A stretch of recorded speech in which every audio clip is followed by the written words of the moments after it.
Кара-Кыргыз автономиялуу облусунун 100 жылдыгы белгиленет. Президенттин кайрылуусу. Кийинки жылы Кара-Кыргыз автономиялуу облусунун түзүлгөндүгүнүн 100 жылдыгы мамлекеттик деңгээлде белгиленет. Бул туурасында президент Садыр Жапаров тарых жана ата-бабаларды эскерүү күндөрүнө карата кайрылуусунда билдирди. Ал тиешелүү жарлык чыгарганын айтып, Кыргыз мамлекеттүүлүгүнүн кайра жаралуусун, анын түптөлүшүнүн оңойго турбаганын, кийинки муун сөзсүз билиши зарыл экенин белгиледи.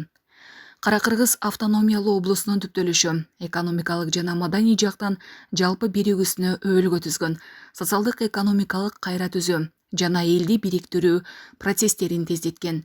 Тарыхты билмейинче келечекти көрө билүү мүмкүн эмес деп айтылат. Анын сыңарындай эртеңки жаркын келечегибиз үчүн ар бир кыргыз жараны өз тарых таржымалын так билип, ата-бабаларыбыз түптөп кеткен мамлекетибизди көздүн карегиндей сакташы абзел, деди Жапаров. Мамлекет башчы эгемен Кыргызстандын эли 3000 жылдан ашуун тарыхы бар дүйнөдөгү эң байыркы элдердин катарына кирерин эске салды.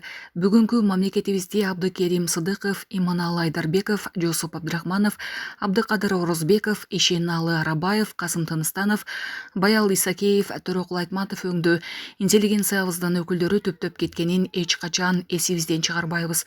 Тилекке каршы кайран кишилер кандуу репрессиянын курмандыгы болушкан.